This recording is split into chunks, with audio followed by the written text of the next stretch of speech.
President, last week we learned the most recent winners of the Pulitzer Prize. I am pleased that among this year's winners is a friend of mine who made it his life's work to help bring democracy and freedom to his home country of Russia, Vladimir Kara-Murza. This is a photograph of him in Moscow from an earlier time. Vladimir Putin's government has tried to kill this man repeatedly, to silence him in the uniquely Vladimir Putin way, poison him. But each time, Vladimir survived and continued his work, including writing a regular column for the Washington Post about the need for change in Russia. While he and his family became residents of the United States, he insisted on maintaining his home in Russia. 2 years ago, he came to see me before returning to Russia. I'll never forget asking Vladimir about his decision to return. He was unequivocal. He felt he had to return. His aspirations were simple. He believed in a better future for Russia, one in which Russians could live in a free and prosperous society and be at peace with their neighbors. Unsurprisingly, shortly after he returned to Russia after visiting with me, Vladimir Putin had him arrested and jailed. But Kara-Murza has remained steadfast in his opposition to Putin. He continues his writings from Putin's gulag, deeply thoughtful pieces that offer a different vision of Russia's future. For example, the titles of recent pieces he's written include, "Even from a Russian prison, I can see Putin's weakness, and I'm proud to have spoken out against Putin's crimes in Ukraine." It was this powerful writing that won him international recognition and a Pulitzer Prize. I want to congratulate him and to thank his family for their courage on receiving this prestigious award. Most importantly, I want to remind him that what he is doing is not ignored nor forgotten. And to Vladimir Putin, I say, your folly in Ukraine and domestic repression cannot hide the light of Kara-Murza's moving words.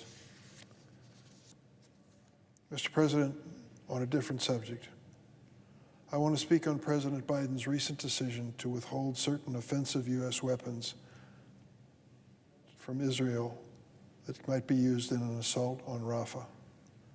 I support President Biden. It is not, as some have characterized, a failure to support Israel in a dangerous region after a genuinely horrific Hamas attack, and October 7th was such an attack.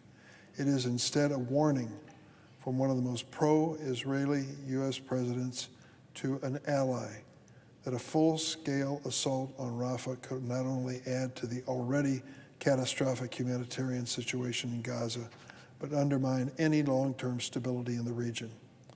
Let me also remind those critics that President Biden recently helped coordinate with the use of American forces, a dramatic defense of Israel against an Iranian assault. Anyone who doubts Joe Biden's commitment to Israel is misguided, but he has reached his limit with Prime Minister Netanyahu and his response in Gaza, and focused on his own political survival more than anything else. His blunders protecting civilians and allowing the flow of aid were noted in the National Security Memo reported to Congress last week. Let me elaborate. Last week, several of us met with the Jordanian King Abdullah II, a deeply thoughtful leader who knows the region well. He is a key ally of the United States, and he has made peace with Israel. He, like Middle East expert Tom Friedman, argued that simply leveling Gaza and furthering the humanitarian crisis without a long-term strategy for peace is no strategy at all for Israel. A path forward can only happen with the support of Arab nations in the region. President Biden has been urging Prime Minister Netanyahu to offer this broader vision, one that likely includes normalization with Saudi Arabia and eventual peace with the Palestinian state, a vision that could be undermined with a massive assault on Rafah. As Tom Friedman posed to Netanyahu in a recent column, what do you want, more Rafah or Riyadh? Do you want to mount a full-scale invasion of Rafah to try to finish off Hamas, if that is even possible, without offering any Israeli exit strategy from Gaza or any political horizon for a two-state solution with non-Hamas-led Palestinians. Shortly after the horrific attack on October 7th, I warned our Israeli friends to learn from our mistakes made in the fog of rage and pain after September 11th. You do not want an ill-thought-out occupation of Gaza to become your Fallujah. And as also learned in Iraq, one needs the trust of the local civilian population to help counter terrorist groups. We were speculating recently how many innocent civilians have been killed in Gaza in an effort to eliminate Hamas. The number is staggering. This is another reason President Biden reached his limit with Netanyahu. The devastating civilian toll in Gaza is not only a moral and humanitarian problem, it is a strategic failure. More than 40 years ago, an American president was furious about the photos of civilians killed by Israeli shelling in Lebanon. That president then called Israeli Prime Minister Menachem Begin, dressed him down sharply, and told him the excessive assault had to end.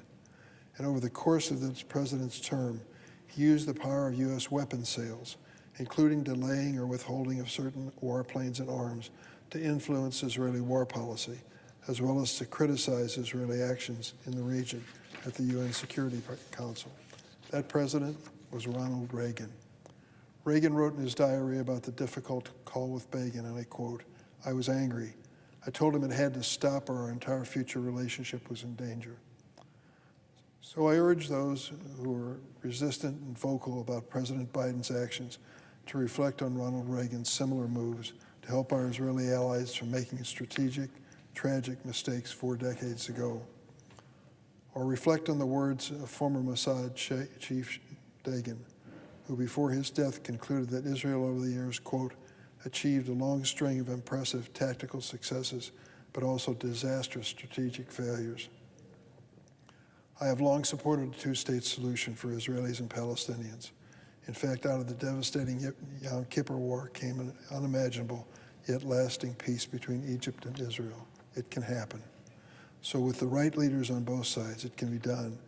And we have a responsibility in the United States for a renewed push on all sides toward this goal, one in which Israeli and Palestinian children can once and forever live in safety, peace, and dignity. I yield the floor.